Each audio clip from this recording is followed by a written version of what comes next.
लक्ष्मी नगर गांव में रमन नाम का एक लड़का अपनी माँ मंजू, पिता संजय और बड़े भाई संतोष के साथ रहता था। रमन बहुत मोटा था और इस मोटापे के चलते वो बहुत आलसी हो गया था, जिस कारण वो अपने माता पिता से हमेशा डांट सुनता रहता था। सूरज सिर पर आ गया है, लेकिन ये तुम्हारा लड़का अभी तक बिस्तर पर पड़ा हुआ है। जब कुछ बुरा करे तो मेरा लड़का, अच्छा करे तो तुम्हारा। अच्छा, उसने कभी कुछ किया ही कहाँ है जो मैं उसे अपना लड़का कहूँ?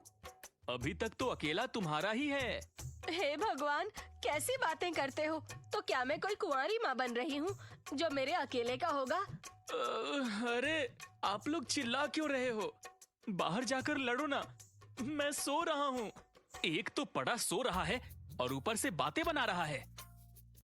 रमन बिस्तर से नीचे गिरा और उठकर बैठा, फिर आंख मलते हुए बोला, नाश्ता बन गया। खाना और सोना, खाना और सोना, बस। इसके अलावा तीसरा कोई काम ही नहीं आता है इसे। अरे, अभी उठा है सोकर तो नाश्ता तो करेगा ना? नहीं, कोई नाश्ता वाश्ता नहीं करेगा ये। खा खा के सांड बन गया है। अब क्या गेंडा बनाना चाहती हो इसे? बहुत आराम कर ली इसने। अब मैं इसे पंडित जी के पास शिक्षा ग्रहण करने भेज रहा हूँ। क्या? नहीं, हाँ, चल उठ। अरे, कौन पंडित जी? कुछ तो बताओ, कहाँ भेज रहे हो मेरे बेटे को? अरे, एक बहुत पहुँचे हुए पंडित जी हैं। उनके पास लोग दूर दूर से शिक्षा ग्रहण करने आते हैं। इसे भेजेंगे तो कम से कम ये जानवर इंसान बन के तो वापस आएगा। मुझे नहीं जाना। तुझसे किसी ने कुछ पूछा नहीं है। मुंह बंद रख। रमन अपना मोटा भारी शरीर लेकर जैसे तैसे उठा और तैयार होकर निकल गया। पिताजी को पता नहीं कहां से ये शिक्षा ग्रहण कराने का भूत सवार हो गया है। खैर, अब जो हो सो हो। किसी महापुरुष ने कहा है, जहां रहो वहीं मौज करो। अब मैं बाबा के पास जाकर मौज करूंगा। रमन चलता चलता गांव के बाहर निकल गया और बहुत लंबा सफर तय करके आखिरकार अपनी मंजिल पर पहुंचा। एक छोटी सी कुटिया थी, जिसके बराबर में एक बाबा ध्यान लगा रहे थे। वाह, क्या कमाल के बाबा हैं। बैठे बैठे सो रहे हैं। अरे बाबा, उठ जाओ, सुबह हो गई। बाबा, अरे ओ बाबा, उठ जाओ। कौन है मूर्ख? नमस्ते बाबा, मैं आपसे शिक्षा ग्रहण करने आया हूँ। आप भरी दोपहरी में सो क्यों रहे थे, वो भी बैठे बैठे? मंद बुद्धि कहीं के, मैं सो नहीं रहा था, ध्यान लगा रहा था। किस बात का ध्यान? तू अपना दिमाग घर छोड़कर आया है क्या? मुझे किसी ने बताया था बहुत पहुंचे हुए बाबा हैं, और आपको तो इतना भी नहीं मालूम कि दिमाग सिर से निकाला नहीं जा सकता, वो सिर के अंदर ही रहता है। सुन मेरी बात, अगर तुम्हें मुझसे शिक्षा ग्रहण करनी है तो चुपचाप बैठ जा। मैं कुछ भी करूं, तू बोलेगा नहीं, ठीक है? ठीक है, ठीक है, जैसी आपकी इच्छा बाबा, गुरुदेव, महामहिम, प्रभु। अरे बस कर, चुप हो जा। इतना शांत मन था मेरा, मैं कभी चिल्लाता भी नहीं था। तूने आते ही मेरा दिमाग खराब कर दिया। पता नहीं आगे क्या करेगा। पहला दिन रमन के लिए किसी बड़े युद्ध से कम नहीं था। बाबा ने उसे बस बैठने को कहा और खुद ध्यान में लग गए। रमन बोरियत से परेशान होकर इधर उधर देखने लगा। ये बाबा तो बैठे बैठे सो रहे हैं, मुझे क्या सिखाएंगे? अरे बाबा, कुछ तो करिए, यहाँ मक्खियाँ काटने लगी। तूने चुप रहने का वचन दिया था, फिर से बोला तो जीभ खींच लूंगा। जी बाबा, अब बिल्कुल चुप रहूंगा। दिन भर यूं ही गुजर गया। रमन मन ही मन सोच रहा था कि वापस चला जाए, लेकिन फिर उसे अपने पिता की बात याद आई। पिताजी ने कहा था कि वापस आया तो वो मेरी खाल खींच लेंगे। रहने दो, यहीं रहना ठीक है। अगले दिन बाबा ने उसे सिखाना शुरू किया। शुरुआत में रमन को बहुत मुश्किल हुई, लेकिन धीरे धीरे उसने हर चीज में रुचि लेना शुरू कर दिया। बाबा को भी यकीन नहीं हो रहा था कि रमन इतना मेहनती हो जाएगा। अरे लड़के, तू तो मेरा सबसे अच्छा शिष्य बन गया। मैंने कहा था ना बाबा, मैं कुछ भी कर सकता हूँ, बस खाना और सोने का समय मिलना चाहिए।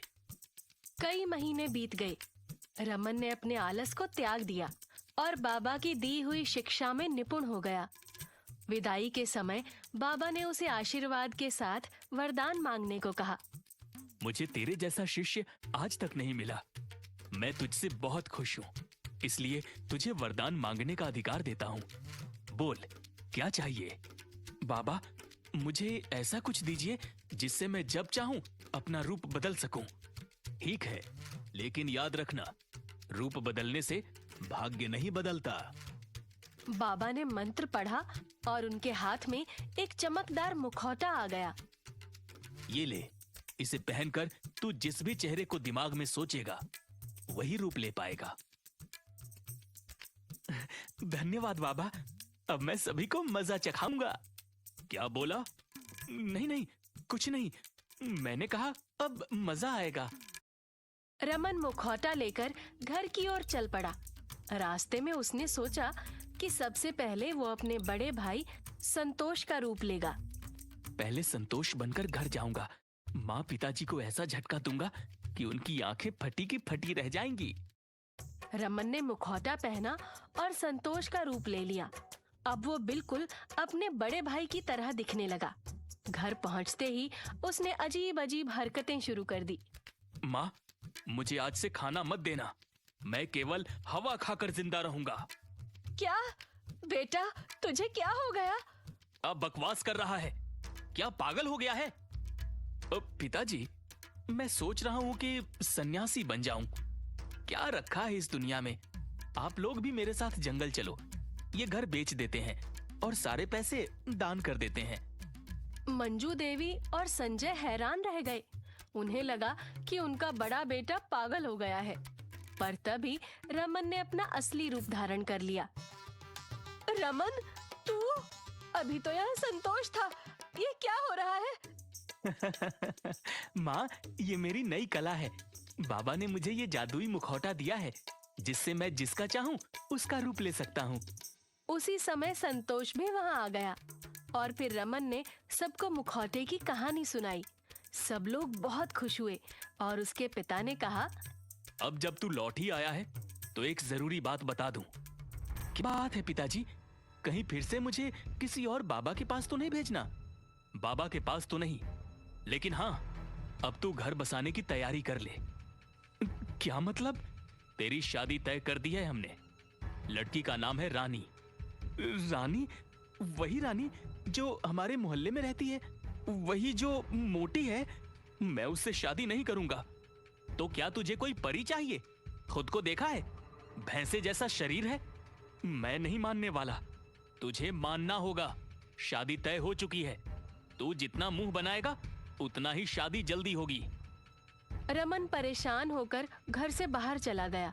उसने सोचा कि वो खुद रानी के घर जाकर शादी तोड़ दे। तभी उसने देखा कि उसका दोस्त समय सामने खड़ा है। रमन ने मुखौटा पहना और खुद को जमींदार के रूप में बदल लिया। वो समय के पास गया। ऐ लड़के, तेरी जमीन का कर लेने आया हूँ। चल, पैसे निकाल। कौन से पैसे? कौन सा कर? बहुत होशियार बन रहा है। जल्दी पैसे निकाल, नहीं तो तेरी जमीन जब्त कर लूंगा। अरे जमींदार साहब, ये क्या बोल रहे हैं आप? तभी रमन ने अपना असली रूप दिखाया और जोर जोर से हंसने लगा। अबे, मैं हूँ रमन। ये कैसे किया तूने? बाबा ने मुझे ये जादुई मुखौटा दिया है, अब मैं किसी का भी रूप ले सकता हूँ। समय को यह सुनकर बहुत मजा आया। फिर दोनों मिलकर रानी के घर पहुंचे, पर वहां तो रानी के पिता और भाई ने उन्हें अंदर जाने ही नहीं दिया। मैं रानी से बात करना चाहता हूँ। शादी से पहले दूल्हा दुल्हन का मिलना अपशकुन है। ये हमारे घर का नियम है।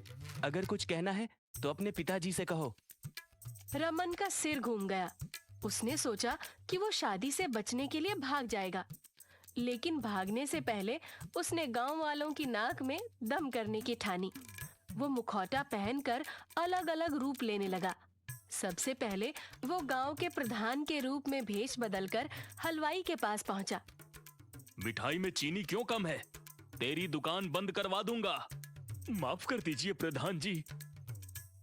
फिर वो एक महिला बनकर गांव के चौकीदार के पास आया। चौकीदार जी, आप बहुत सुंदर लगते हो। क्या आप मुझसे शादी करेंगे? अरे अरे बहन जी, मैं पहले से शादीशुदा हूँ। मान जाइए ना। गांव में हर तरफ हड़कंप मच गया। लोग सोचने लगे कि लक्ष्मण नगर में भूत प्रेत आ गए हैं। रमन ने मुखौटा पहनकर गांव के और भी लोगों के साथ मजाक करने की ठानी। उसने कभी पहलवान बनकर लोगों को कुश्ती के लिए ललकारा, तो कभी बूढ़ी दादी बनकर बच्चों को डांटने लगा। अरे कौन कौन है यहाँ जो मुझसे कुश्ती लड़ेगा? ना बाबा ना, मुझे माफ करो। तुम कहाँ से आ गए? मैं गांव का नया पहलवान हूँ। आकर अपनी ताकत दिखा। इसी तरह उसने सबको परेशान किया। फिर अचानक उसे अपनी पुरानी बात याद आई। उसने चंचल को शादी के लिए बोला था, लेकिन उसने उसके मोटापे की वजह से मना कर दिया था। ओह, चंचल ने मुझे ठुकरा दिया था। अब उसे सबक सिखाने का समय आ गया है। अरे कुछ गलत ना करना।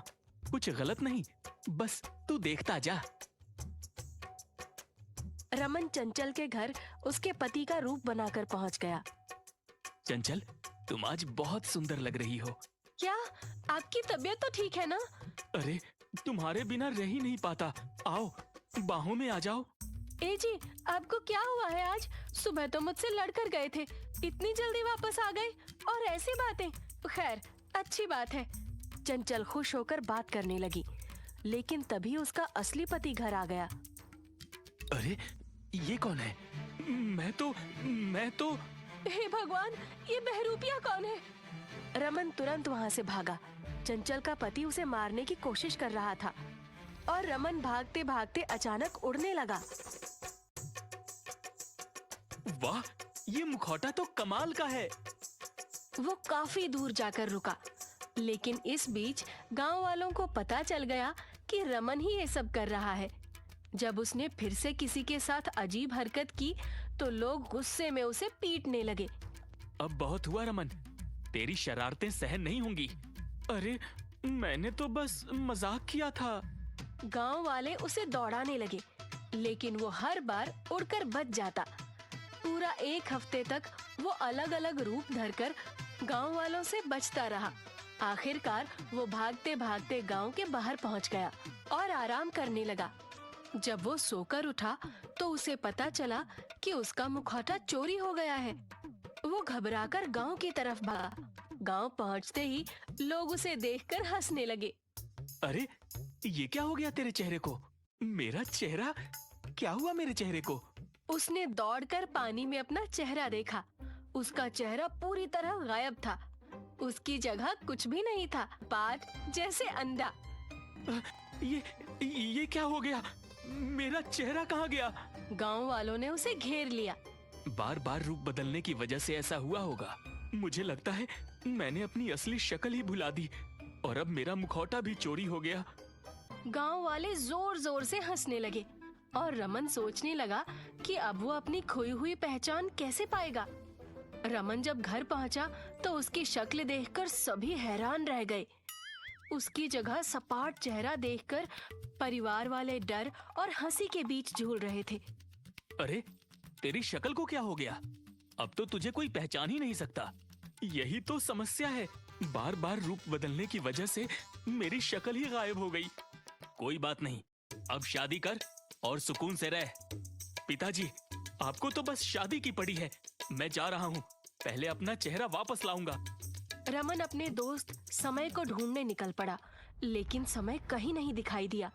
उसे यकीन हो गया कि समय ने ही उसका मुखौटा चुराया है। अब समझ गया, मुखौटा जरूर समय के पास है, पर वो है कहाँ? रमन हर किसी के पास जाकर उसे पकड़कर पूछने लगा। तू समय है ना? जल्दी बता। अरे पागल आदमी, बिना मुंह के आकर मुझे डरा रहा है। चल भाग यहाँ से, नहीं तो बहुत पिटेगा। तभी रमन ने एक खूबसूरत लड़की को देखा, जिसे देखकर पूरा गांव हैरान था। वो लड़की अचानक हवा में उड़ने लगी। समझ गया, यही समय है। रमन गुस्से में चिल्लाने लगा। समय, तू धोखेबाज है, मेरा मुखौटा वापस कर। अब ये मुखौटा मेरा है। लेकिन तभी समय उड़ते हुए एक चिड़िया से टकराकर नीचे गिर पड़ा। अरे धोखेबाज, दोस्ती के नाम पर धब्बा है तू। धोखेबाज तू है मोटे, अकेले अकेले मजे ले रहा था। तभी वहाँ वही बाबा आ गए जिन्होंने रमन को मुखौटा दिया था। तुम में से कोई भी इस मुखौटे के लायक नहीं हो, इसे मैं वापस ले जा रहा हूँ। बाबा, कम से कम मेरी शक्ल तो वापस कर दो, मैं अपनी असली पहचान भूल गया हूँ। अब तू इसी अंडे जैसी शक्ल के साथ रह। रमन के सपाट चेहरे को देखकर गांव वाले जोर जोर से हंसने लगे। गांव के ठहाकों के बीच रमन को अपनी गलती का एहसास हुआ। ये सब मेरे मजाक और झूठ की सजा है, अब मुझे इसी तरह जीना होगा। गांव वाले हंसते रहे और रमन अपने सपाट चेहरे के साथ घर चला गया।